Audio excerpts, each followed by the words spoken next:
अगला अध्याय शुरू कर रहे हैं जिसका नाम है राज विद्या राजगुह्य योग, है ना। विद्याओं की राजा, राज विद्या का मतलब विद्याओं की। तो संसार में जितनी भी विद्या हैं, डॉक्टरी की, इंजीनियरिंग की, ज्योतिषी की, और जितनी भी विद्या हैं, बड़ी से बड़ी विद्या जिनके लिए हम कोशिश करते हैं, सीखते हैं उनको, उनकी सबकी राजा है ये कह रहे हैं। तो और या इसको ऐसा कह सकते हैं कि यदि ये नहीं सीखी हमने और बाकी सारी विद्याएं सीख ली, कोई मतलब नहीं, बेकार है। यानी ये विद्याओं की राजा है। और कैसी है, हर एक को मिल जाएगी क्या? नहीं, राजगुह्य है ये। राजगुह्य मतलब इतनी गोपनीय बात है ये कि गोपनीयों की भी राजा है, लेकिन भगवान की कृपा से हमको ये मिल रही है। आज परम श्रद्धेय स्वामी जी महाराज का सत्संग आपने सुना हो सुबह, आप में से कोई लोग सुनते हैं क्या? सुबह 5 बजे स्वामी जी का सत्संग सुना करो, मैं लिंक भेज दूंगा वाली ग्रुप में, आया हुआ है, बाकावत साहब ने भेजा है, आप देख लेंगे। आपका मोबाइल अभी आपने जूम डाउनलोड कर रखा है क्या? हाँ, तो देख लेंगे, हो जाएगा, कोई खास बात नहीं।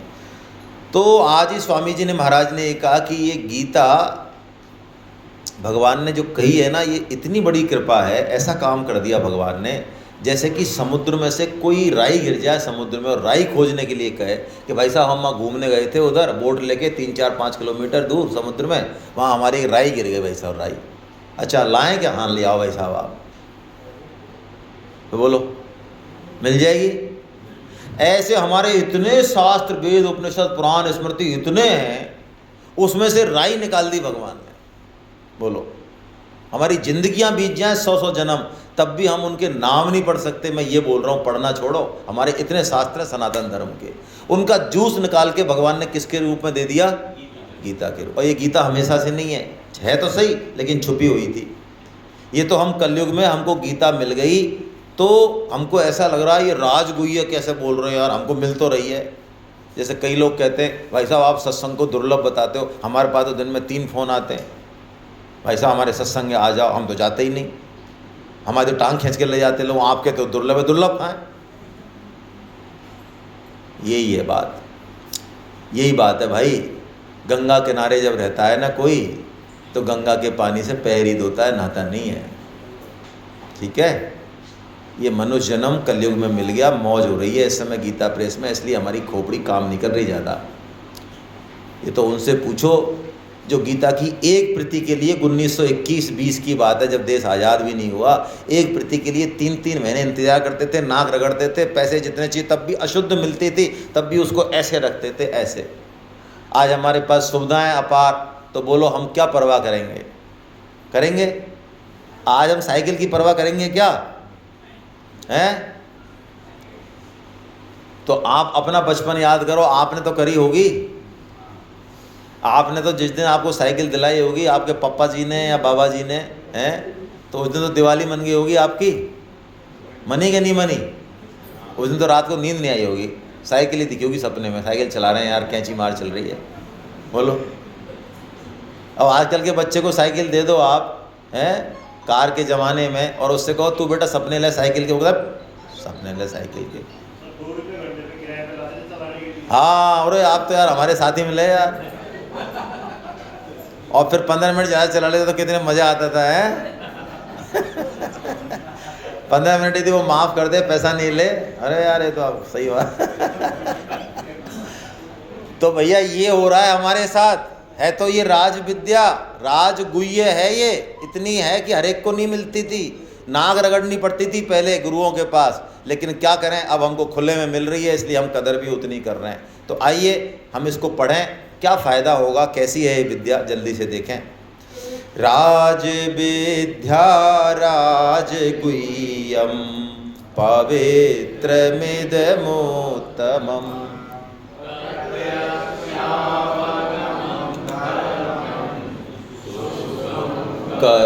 कर्तुमव्ययम्।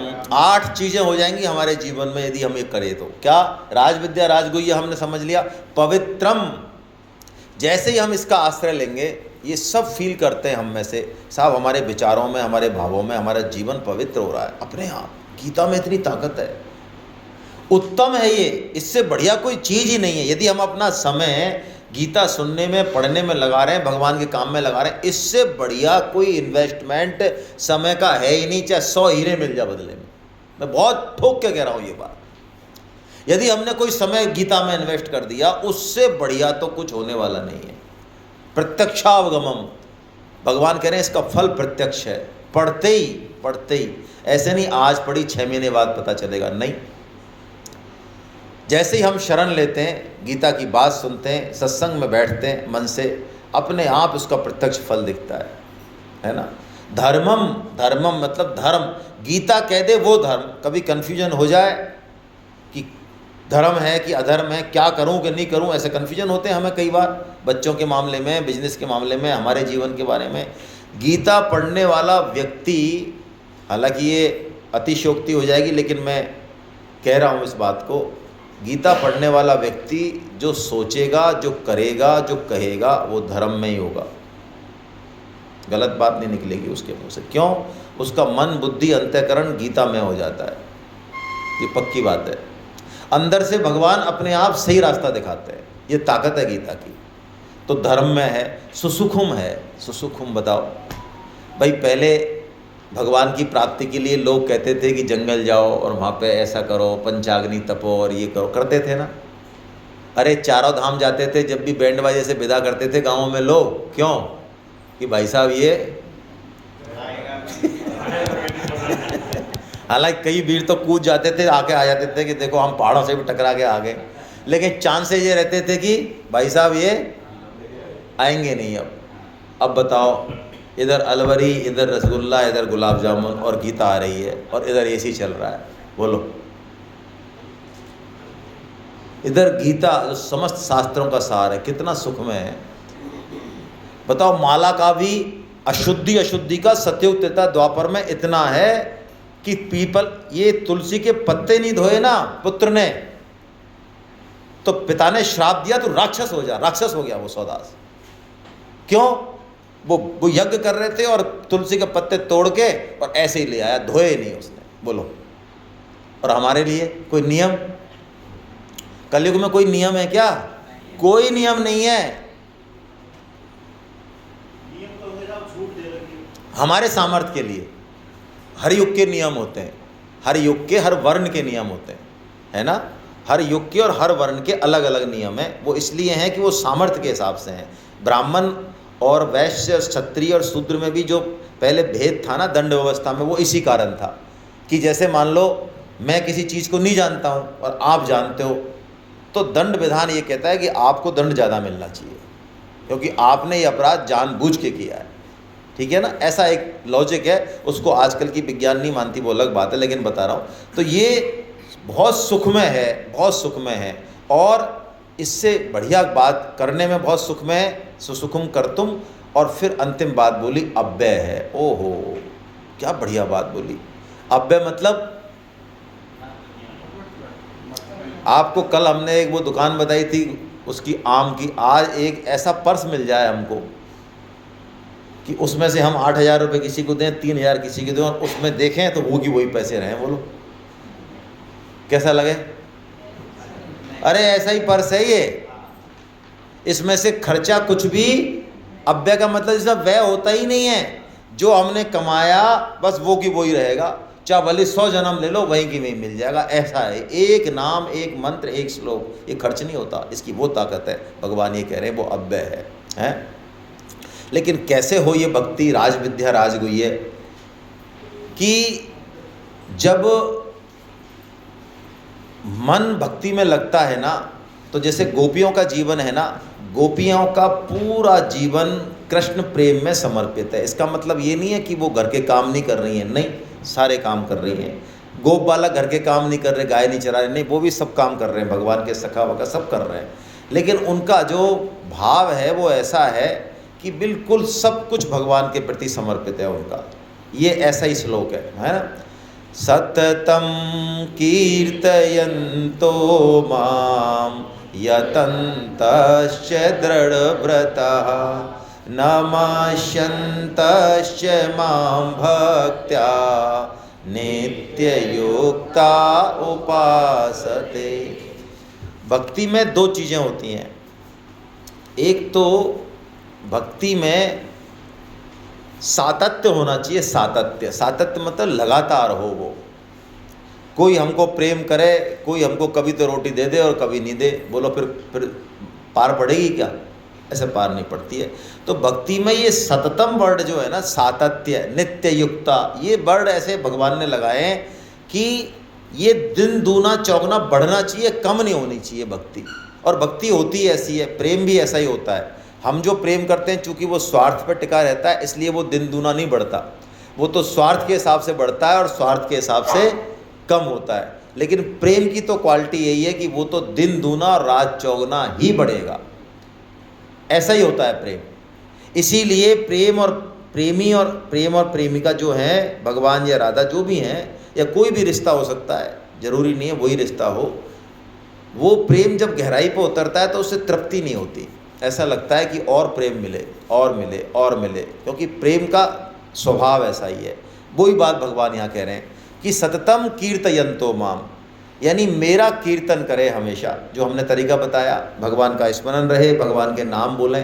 पहले हमारे बुजुर्ग जो बच्चों के नाम रखते थे भगवान के नाम पे, वो क्या था? वो यही विज्ञान था। उसको भी हम पढ़े लिखों ने सत्यानाश कर दिया। आजकल नेट से ढूंढ ढांड के ऐसा नाम रखते हैं जो पट्टे किसी की समझ में नहीं आया, और समझ में आके तो वाह यार क्या नाम रखा है, वाह। क्यों समझ में नहीं आया? इसलिए हाँ, बोलने में नहीं है। भाई लक्ष्मी नारायण बोल रहे हो, लक्ष्मी बोल रहे हो, गिरिराज बोल रहे हो, राम गोपाल बोल रहे हो, तो कम से कम हमारे वो 10 बार बोल रहे हो दिन में, तो कम से कम हमारा सिस्टम सुधर रहा है उससे। अजामिल की कहानी आपने भागवत में पढ़ी है, एक नाम से ही तो काम हुआ उसका। बोलिए नारायण नारायण नाम से ही हुआ, तो ये खाली नहीं जाएगा। तो ये कीर्तन है भगवान के नामों का, लेकिन ये दृढ़ता होना चाहिए। यतन्तश्च दृढ़ता। देखिए ये शब्द जो है ना, ये बताता है कि हमारी जो सामर्थ्य है वो हम पूरा तरह से काम में ले लें, बाकी काम फिर भगवान करते हैं। हम अपनी सामर्थ्य से भगवान को नहीं पा सकते, लेकिन भगवान ये जरूर देखते हैं कि इसने प्रयास पूरा किया या। हमारी सामर्थ्य नहीं देखते भगवान, ना संख्या देखते, नेवर नेवर। हाँ, यतन्तश्च मतलब हमारा यत्न देखते हैं। जैसे आपको ध्यान हो गोवर्धन लीला खूब अच्छे से, तो गोवर्धन लीला में जैसे भगवान ने तो वो उठा रखा है, तो ग्वाल वाल है, उन्होंने भी अपने अपने मोटे मोटे लठ लगा रखे हैं, क्योंकि उनके भी दिमाग में हमारी तरह वो भी तो तेज है भाई। जैसे हम समझते हैं भगवान ही थोड़ी सब कुछ कर देंगे यार। वो गीता वाले कह रहे होंगे आखिर इस फैमिली का पालन यदि मैं नहीं करूं तो कैसे होगा। हाँ, भगवान थोड़ी कर रहे हैं, तो मैं चला रहा हूँ मेरे शरीर को और पूरे समाज को और देश को और परिवार को, तो मैं ही तो चला रहा हूँ, भगवान कहाँ से आ गए इसमें। हाँ सही है। तो ऐसे उन्होंने कहा कि कन्हैया तू थोड़ी देर सुस्ता ले यार, इतनी देर से तू उंगली पे लगे खड़ा है, बाकी तो हमने डंडा लगा ही रखे हैं। हाँ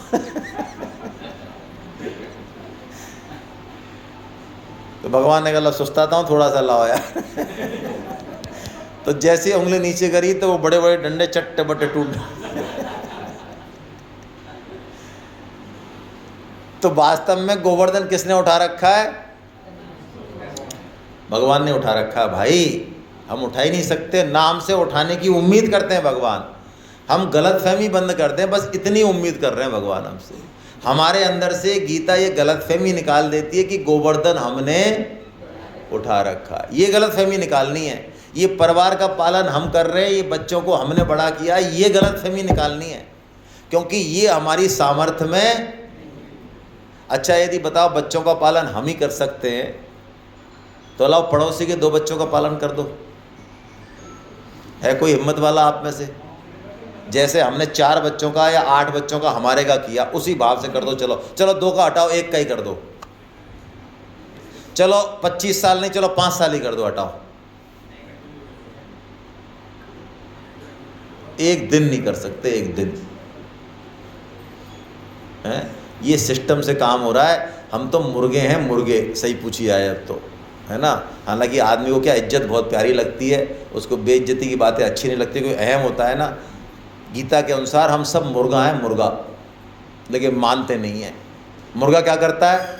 मुर्गा देता है बांग, और उसके बाद उगता है सूरज थोड़ी देर बाद। तो मुर्गे भाई साहब को ये गलतफहमी हो जाती है कि यार हम बांग दे रहे हैं इसलिए सूरज उग रहा है और चूंकि ये रोज घट रहा है तो मुर्गे भाई साहब को कॉन्फिडेंस आ जाता है ऐसे क्यों। और किसी दिन तो उससे कोई पंगा ले ले तो कहते हैं भाई साहब हमने बांग नहीं दी तो सूरज नहीं उगेगा।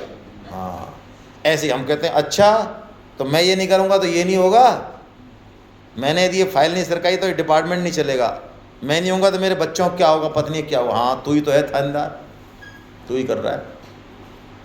अरे भाई, बांग से सूरज नहीं उग रहा, सूरज तो उगेगा ही, मुर्गा बांग दे चाहे ना दे। ये दृढ़व्रता यतन है। हमको यत्न तो करना है लेकिन थानेदार नहीं बनना है। भगवान को ही नमस्कार करना है, नमस्यन्तश्च माम नित्या। भगवान को ही हर कर्म में सफलता मिले असफलता मिले पूरा प्रयास करें, लेकिन भगवान को ही क्रेडिट दें। क्यों? करने वाले वास्तव में वही हैं। क्रेडिट इसलिए नहीं दे रहे कि हम कोई उदार बन रहे, वही हैं, है ना।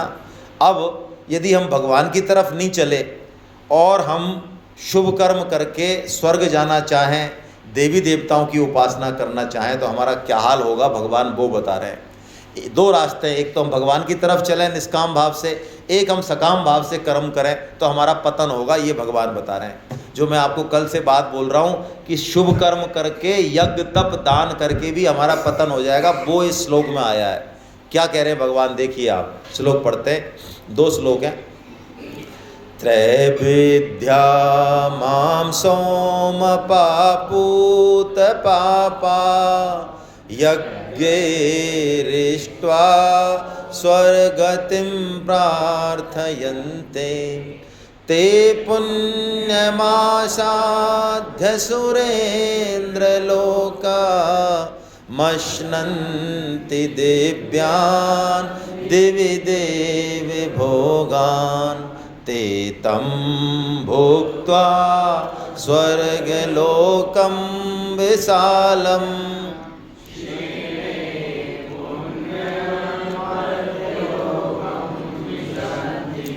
एवं त्रयी धर्ममनुप्रपन्न गतागतं काम कामा लभन्ते। क्या कह रहे हैं भगवान कि जो यहाँ पर शुभ कर्म करते हैं खूब सारे, वो मरने के बाद स्वर्गलोक जाते हैं। क्यों? उनके पास पुण्य रूपी मुद्रा है। लेकिन स्वर्गलोक में वो पुण्यों के दम पे रहते हैं, लेकिन पुण्य जैसे ही खत्म हुए उनको लात मार के नीचे धकेल दी, फिर आ गए चक्री में, फिर पुण्य करो फिर जाओ भी गतागतम काम कामा लभन्ते। आप कहेंगे क्या दिक्कत है, बढ़िया तो है भाई। अभी बिजली चली जाए मान लो, और अभी तो हमारे एसी चल रहा है, सपोज एसी नहीं होते या कूलर होते, और सपोज कूलर भी नहीं होते पंखा ही होते, पंखों में भी चलता है काम कईयों का। तो बिजली जाने के बाद परेशानी सबसे ज़्यादा किनको होगी? एसी वालों को होगी, उनसे कम और उनसे कम पंखे वाले। तो ये जो स्वर्गलोक के भोग भोग के आते हैं ना, इनको इस जन्म में जब आते हैं वापस तो इनका बहुत बड़ा नुकसान होता है, बहुत दुख उठाना पड़ता है इनको। क्यों? 2 नुकसान होते हैं।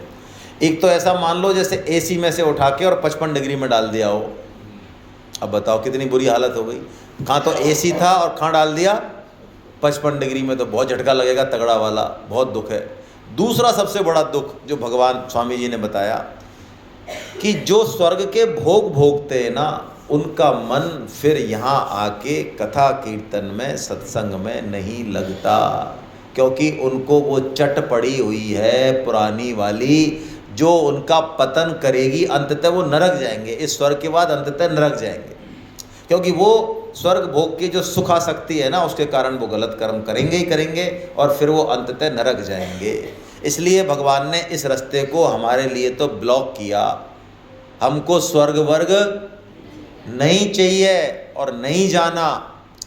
इसलिए गीता का साधक अपने बुजुर्गों के आगे भी स्वर्गवासी नहीं लिखता। हमारे बुजुर्ग स्वर्ग क्यों जाएंगे? स्वर्ग नहीं जाएंगे। स्वर्ग जाना अच्छी बात नहीं है, घटिया काम है। ये बात और जगह नहीं मिलेगी आपको सुनने को। गीता का जो साधक होगा वो गोलोकवासी लिखाएगा अपने माता पिता बाबा के आगे, दादा के आगे, या बैकुंठवासी लिखा है। स्वर्ग क्यों लिखा है?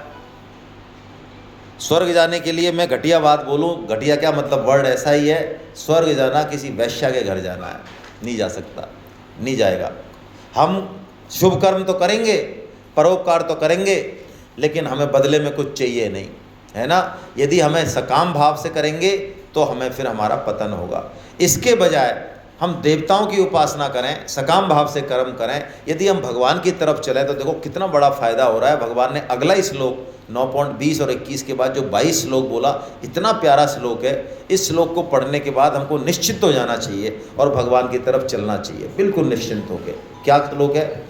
अनन्याश्चिन्तयन्तो मां ये जना पर्युपासते तेषां नित्याभियुक्तानां योगक्षेमं वहाम्यहम्। अंतिम शब्द पढ़ के कुछ याद आया क्या? योगक्षेमं वहाम्यम, LIC। देखो LIC वालों ने यहाँ से लिया है ये। LIC वाली कहते हैं कि जिंदगी के बाद भी और जिंदगी के झूठ बोलते हैं। भैया कोई LIC का बैठा हो तो माफ कर दे। पैसे के मामले में तो ठीक बोलते हैं, उसकी मैं बुराई नहीं कर रहा हूँ, लेकिन ज़िंदगी के बाद कुछ नहीं है। LIC की हिम्मत है ज़िंदगी के बाद चला जाए, कहाँ चला जाएगा? वहाँ जाएंगे जब LIC साथ में लगेगी क्या वहाँ? ये गीता है, ये भगवान कृष्ण है जो कह रहे हैं कि ज़िंदगी के साथ भी और ज़िंदगी के बाद भी, ये है गारंटी। LIC गारंटी नहीं है। कब है? लेकिन देखो क्या कह रहे हैं भगवान, जो अनन्य भक्त मेरा चिंतन करते हुए मेरी भली भांति उपासना करता है तो मुझ में निरंतर लगे हुए उन भक्तों का योगक्षेम मैं वहन करता। क्या बढ़िया बात भगवान ने कही। योगक्षेम की परिभाषा बताई। योग वो चीज़ है जो हमको प्राप्त नहीं है, भगवान कहते हैं वो मैं तेरे को प्राप्त करा दूंगा, तेरे पास जो नहीं है। क्षेम क्या है? जो प्राप्त है उसकी रक्षा करूंगा। जैसे पहले हम पूछते थे ना गाँव में, और भैया कुशल क्षेम तो हो, क्या मतलब उसका? यही तो है, सब बढ़िया है, हाजी खुशी बच्चे बाल है। तो भगवान कह रहे हैं मैं योग और क्षेम दोनों वहन करता हूँ। वहन, वहन, ओहो, वहन मतलब ढोते हैं भगवान। जैसे कोई कुली ढोए ना, मजदूरी, ऐसे भक्तों का वजन ढोते हैं भगवान। किन भक्तों का? अब सोचो क्या गारंटी दे रहे हैं ये हमारी श्रद्धा भाव में कमी होती है, हमारी खोपड़ी कुछ ज़्यादा चलती है, इसलिए भगवान के 1-1 लाख मिलियन डॉलर इन बातों को हम हवा में उड़ा देते हैं। नहीं, भगवान कह क्या रहे हैं जरा सोचो इसको। भगवान कह रहे भक्तों का मैं योग और क्षेम वहन करता हूँ, यानी मैं परवाह करता हूँ उनकी सब चीज़, सार संभाल सब मेरे ऊपर, मेरी जिम्मेदारी है। आपकी किताब में एक उदाहरण दिया हुआ है। डॉक्टर कैलाश चंद एक बहुत बड़े कलकत्ता के डॉक्टर हुए, बहुत बड़े, पुराने ज़माने की बात है, सन 55-56 की। तो उनकी माँ जो थी, माँ से बड़ा प्रेम करते थे, तो माँ अंतिम अवस्था पे आ गई बिल्कुल। अब लगा कि जाने वाली हैं, आज चली जाएं, कल चली जाएं। तो उन्होंने अपनी सेक्रेटरी को कहा कि भाई अब मैं कोई मरीज वरीज नहीं देखूंगा, कैसा भी इमरजेंसी हो, मुझे अपनी माँ के पास बैठना है, अंतिम समय कम से कम मैं माँ के पास तो रहूँ। तो बातचीत चल रही थी, रात का समय था ऐसे ही। तो उसने पूछा ऐसे ही, डॉक्टर साहब ने माँ से पूछा कि माँ कुछ तेरी इच्छा है क्या, कोई तेरे मन में कोई बात है क्या कुछ? अब देखो इच्छा तो इच्छा ही है, शरीर है। कोई बॉम्बे से कोई अंजीर आई थी बहुत बढ़िया, कोई बिल्कुल विदेशी जो एक्सपोर्ट होती है ऐसी बढ़िया क्वालिटी की अंजीर थी, और वो पहले उनका कोई लेके आया था मरीज, वो अंजीर खिलाई थी उन्होंने माँ को कभी। तो माँ को वो स्वाद याद रह गया होगा या कुछ फंस गई होगी वासना। तो माँ ने कहा ऐसे ही ज़्यादा पूछा तो कि बेटा एक बार तेने वो अंजीर खिलाई ना, वो मेरे को अंजीर की इच्छा हो रही है। अब कैलाश चंद्र जी के वो कहते हैं कि जैसे ही माँ ने ये कहा तो एकदम से मेरे तो मतलब अंजीर कहाँ से लाऊं? मैं तो प्लेन से चला जाऊँ, इतने बड़े डॉक्टर कलकत्ता के नंबर 1 प्लेन हायर कर ले, लेकिन कोई सर्विस नहीं प्लेन की है। सुबह जाऊँ तो माँ का क्या पता, रात में आंखों में आंसू आ गए कि बताओ, मेरे को लोग ये कहते हैं कि मैं कलकत्ता के सीएम को फ़ोन कर दूं तो सीएम मतलब मिलते, इतनी ताकत कैलाश जी की, इतना नाम है उनका, और मैं अपने माँ की एक छोटी सी इच्छा पूरी नहीं कर सकता। मतलब क्या मेरी क्या सामर्थ्य। लोग मुझे समझते होंगे बड़ा आदमी, मैं क्या बड़ा आदमी हूँ। जब ऐसे अपने सामर्थ्य का जब चकनाचूर होता है ना व्यक्ति का, तब वो हृदय से पुकार करता है। जब तक सामर्थ्य रहता है, ताकत रहती है, तब तक पुकार नहीं होती अंदर से। उन्होंने भगवान की तरफ सोचा कि प्रभु क्या कर रहे हो, ये एक माँ के लिए। इतने में खटखट की आवाज़ आती है, देखो आप। तो एकदम से गुस्सा आया उनको। उन्होंने कहा कि कौन है ये, रात को 11 बजे भी मतलब दरवाज़ा खटखटा रहा है, जब मैंने मना कर दिया है कि मुझे कोई मरीज नहीं देखना। ऐसे गुस्से से उठ के गए, वो गुस्से से उठ के गए, दरवाज़ा खोला तो एक उनका जो वही पेशेंट, जो पुराना पेशेंट था, वो अंजीर का पूरा कार्टून लेके खड़ा था और उसने कहा साहब मैं माफ़ी चाहता हूँ कि मैं जो है रात को डिस्टर्ब कर रहा हूँ आपको, लेकिन पता नहीं मेरी इच्छा हो गई, सुबह मैं निकल जाऊँगा, रंगून निकल जाऊँगा, मेरा जहाज़ जाएगा, सुबह मैं मिल नहीं पाता। मेरी ऐसी इच्छा हुई कि आपने हमारा पूरा जीवन बचाया साहब, परिवार का, रात हो गई तो क्या, मुझे माफ़ करें, ये डिब्बा मैं पहुँचाने आया हूँ आपके पास। मतलब गले से लगा लिया भगवान का, मतलब वो बोल नहीं सके कुछ। कैलाश जी कह रहे हैं कि मैं अपने जीवन में ऐसा अनुभव हुआ मुझे भगवान की कृपा का, मैं कुछ बोल नहीं पाया। अनन्य चिंतयन्तो माम। देखो आप, सृष्टि कैसे चलती है ये हम तो कल्पना नहीं कर सकते भाई, चलाने की छोड़ो। भाई जी के जीवन की घटना शायद मैंने वो भी दी होगी। भाई जी गोरखपुर में रहते, गीता वाटिका में कभी आप गए हो, हम तो 2-3 बार हो आए। वहाँ से रेलवे स्टेशन है 3 से 4 किलोमीटर, और ये उस ज़माने की बात है जब मोटर वोटर कुछ नहीं हुआ करती थी, इक्के चला करते थे। तो भाई जी के पास तार आया एक, उनके एक दोस्त थे, नाम ध्यान नहीं आ रहा, वो नैनी देशभक्त थे बहुत, भाई जी भी देशभक्त रहे, हनुमान प्रसाद जी पोद्दार। वो नैनी से उनको शिफ्ट किया जा रहा था जेल से, 5-7 क्रांतिकारी थे जिनको जेल से शिफ्ट किया जा रहा था। तो गोरखपुर होकर ट्रेन जा रही थी, उन्होंने तार भेज दिया पहले कि भाई जी गोरखपुर में आप यदि मिल सकें, है ना, और आपसे मिलेंगे, कुछ प्रसाद मिल जाए भगवान का, क्योंकि जेल की रोटियां तोड़ रहे हैं भाई इतने महीनों से बेचारे। और 5 बजे ट्रेन आने वाली है, और वो तार जो है लेट होके, और 4:15 से 4:30 के बीच में, हाँ 4:30 के भाई जी के हाथ में आया। और भाई जी ने जैसी तार खोला, ओहो, कोई कहीं गीता वाटिका जंगल में थी पहले, हैं। भाई जी तो कहते हैं भाई जी के जीवन में तो ऐसी बहुत घटना हुई। भाई जी एकदम से भगवान से उन्होंने पुकार की, क्या कर रहे हैं, मतलब मैं तो कुछ कर ही नहीं सकता भाई, ये कैसे होगा ये काम। इतने में इक्के वाला जो गीता वाटिका जिनकी है, मथुर बाबू प्रसाद जिनकी, जिनके मालिक हैं, उनके घर में कोई फंक्शन था, और उसमें पूड़ी सब्जी मिठाई, वो 2 डलिया अच्छी अच्छी बढ़िया लगी हुई, 2-3 डलिया। और उन्होंने मथुर बाबू ने कहा इक्के वाले को कि अब भाई जी को न्योता नहीं दिया, भाई जी तो भाई हम आज जल्दीबाजी में हमने फंक्शन कर लिया, तू पहले प्रसाद उनको दे के आ, है ना। तो 2 डलिया उसमें बढ़िया, उन्होंने इक्के वाले ने कहा साहब, अरे कि साहब मैं तो ये, उन्होंने भेजा मथुर बाबू जी ने, अरे कि तू चल भाई फटाफट। गए, ट्रेन में करीब 20 लोग थे क्रांतिकारी, बढ़िया से सबने प्रसाद पाया, सबका स्वागत हुआ। अब भाई जी कहते हैं कैसे ये बात हुई है, मैं कुछ नहीं समझ सकता, ये भगवान की कृपा भाई। जो भगवान की तरफ चलते हैं अनन्य भाव से, वो कभी घाटे में नहीं रह सकते। हाँ, जीवन में दुख आ सकते हैं, भौतिक संपत्ति कम ज़्यादा हो सकती है ना, दूसरों के हिसाब से, संसार के हिसाब से नुकसान हो सकता है उनका, लेकिन वो कभी घाटे में नहीं रह सकते। ये भगवान का वचन है, अनन्य चिंतयन्तो माम। ऐसे भगवान का हम भजन कैसे करें, आखिर अनन्य भक्ति कैसे करें, ये तो अनन्य भक्ति वालों के साथ तो होगा। तो भगवान कहते हैं मेरी अनन्य भक्ति करना तो बहुत आसान है। अच्छा बताओ तो महाराज, पत्रम पुष्पम फलम तोयम यो मे भक्त्या प्रयक्षति तदहम भक्ति उपहृता मस्नामि प्रयतात्मना। भगवान कहते हैं जो भी तुझे मिले, पत्र मिल जाए, पुष्प मिल जाए, फल मिल जाए कोई, अरे और नहीं तो जल मिल जाए, वो मेरे को तू भावपूर्वक अर्पण कर दे। भगवान गारंटी दे रहे हैं, तदहम भक्ति उपात असनामी प्रयतात्मना। ओ हो, यदि तू मेरे को प्रेम पूर्वक भावपूर्वक खिलाएगा तो भगवान कहते हैं मैं उसको खा लेता हूँ। लोग भगवान खुद कह रहे हैं, लोग कहते हैं भगवान नहीं खाते हैं। अच्छा हम तो खाते हैं, हाँ हमको तो 4 किलो चाहिए। तो जिनसे हम आए वो नहीं खाते, नहीं वो नहीं खाते। तो हमने यदि ठोक के ही मान रखा है कि वो नहीं खाते तो हमारे जैसों का वो नहीं खाते हैं, हमारे जैसों का नहीं खाते, सबरी जैसों का खाते हैं। हमारे जैसे जो सोडानी का डिब्बा लाएंगे 1200 रुपये किलो का और अंदर चढ़ा देंगे, और हमको पूरा विश्वास है कि एक भी पीस कम नहीं होगा, तो ऐसा वहाँ खाएंगे क्या?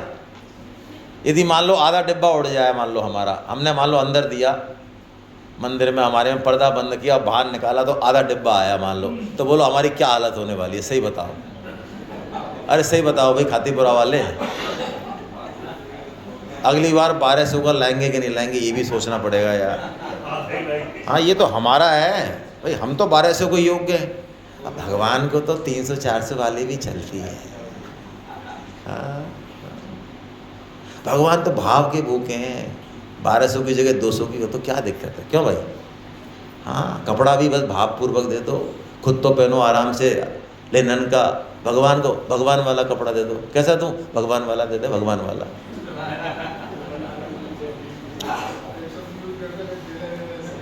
है हाँ, देने लेने से क्या, भगवान का ही तो दिया हुआ है सब। हाँ क्या होता है, ये तो हमको तो बढ़िया चाहिए, हम नहीं पहनते, हम तो थोड़ा अच्छा वाला पहनते हैं, आप तो जानते ही हो हमको, ब्रांडेड पहनते हैं। अरे भगवान तो कह रहे हैं तू कुछ भी दे दे, ये सब मेरे ही हैं, ये पत्र पुष्प फल और तोय। स्वामी जी ने एक भाव दिया कि पत्र पुष्प और फल ये 3+1 है, ये सब जल से बनते हैं, यानी कारण भी मेरा और कार्य भी मेरा। ये संपूर्ण सृष्टि, ये परिवार, ये सब मेरा ही है, ये सब मेरा ही अर्पण है भाई, तू खुद ही मेरा है, ये सब मेरे को तू अर्पण कर दे। तो भगवान कहते हैं मैं स्वीकार कर लेता हूँ, मैं खा लेता हूँ। ओहो कैसी बढ़िया बात है। और ऐसा यदि हम अर्पण कर दें तो भगवान ने कहा ये भक्ति का स्वरूप है। भक्ति, पूरी भक्ति को भगवान ने 7वें, 8वें और 9वें अध्याय को भगवान ने एक श्लोक में संक्षिप्त किया। यानी इस एक श्लोक को भी ठीक से हम देखें तो भक्ति पूरी हो जाती है हमारी। 4 बातें बताई, इन 4 बातों से भक्ति पूरी हो जाती है, शरणागति पूरी हो जाती है। कैसी बातें 4, आइए देखते हैं।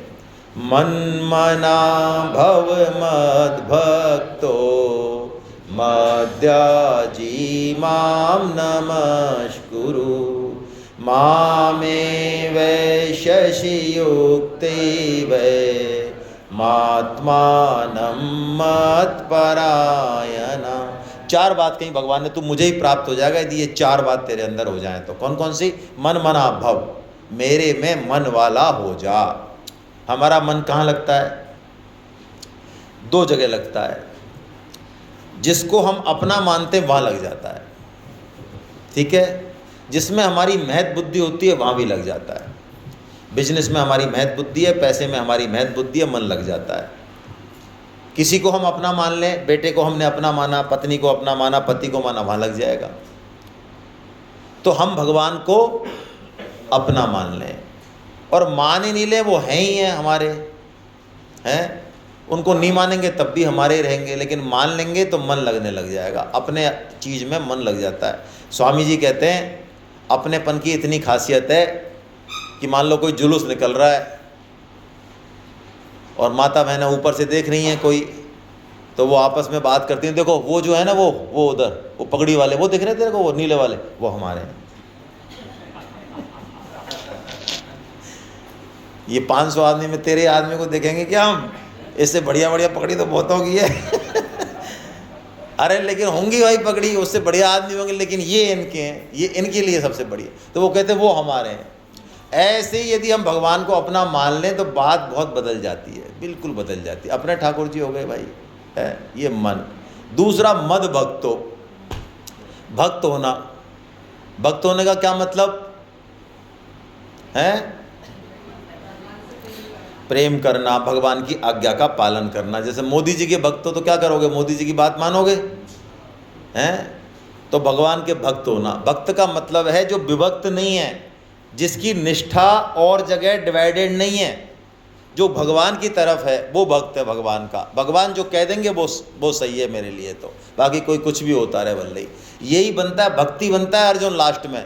अर्जुन यही कहता है कि भगवान अब आप जो कहोगे वो करेंगे हम, बस हो गई गीता पूरी। भगवान जैसे ही ये अर्जुन कहता है कि आप जो कहेंगे वो करेंगे, भगवान बंद कर देते हैं गीता किताब, होगी गीता पूरी, उसके बाद कुछ नहीं बोलते, चुप, खत्म कहानी। और जब तक ये नहीं बोलता भगवान 18 अध्याय सुनाते हैं। बोलो, तो गीता का उत्कर्ष क्या है? भक्त होना। भक्त का मतलब क्या? आज्ञा पालन। आज्ञा क्या है भगवान की? भगवान ने आज्ञा तो दी, लेकिन एक आज्ञा बिल्कुल लास्ट में दी, कल आपकी चर्चा हुई होगी।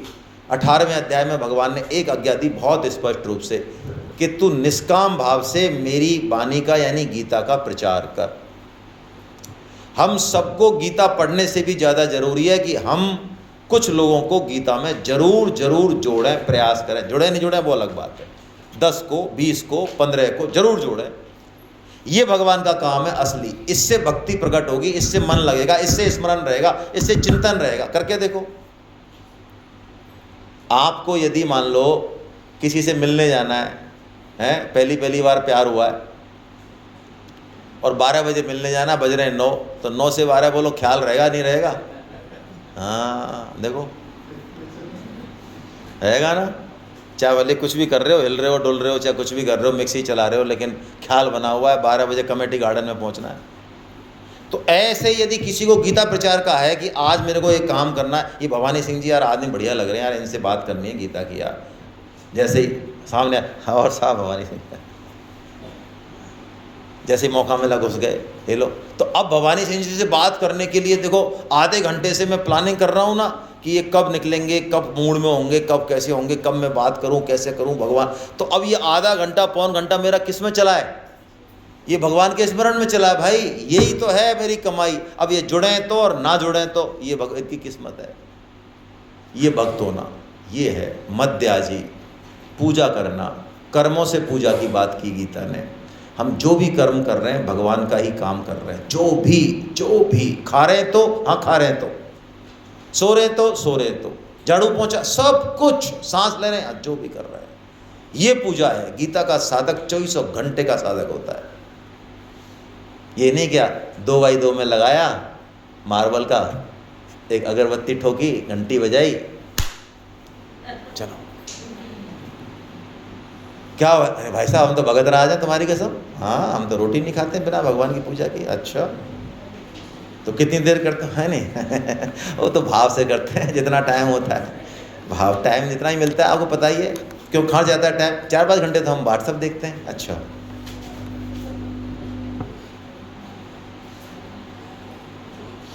तो ये गीता का साधक 24 घंटे का साधक है, 24 आवर्स, 24 आवर्स ये मध्याजी है। और अंतिम बात, ये 3 चीज हो गई। अब चौथी बात, ये भक्ति की बात हो रही है भाई, भक्ति की बात हो रही है। भक्ति कैसे पूर्ण बनेगी? 25% ये 100% है। ये अंतिम 25%, माम नमस्कुरु, तू मेरे को नमस्कार कर। क्या मतलब? जीवन में भगवान कैसी भी परिस्थिति भेजें, कैसी भी। गीता क्लास चालू करी, गीता पढ़ना चालू किया, पता चला 2 महीने बाद बहुत बुरी घटना घट गई। तब भी अंदर से भगवान को धन्यवाद निकले।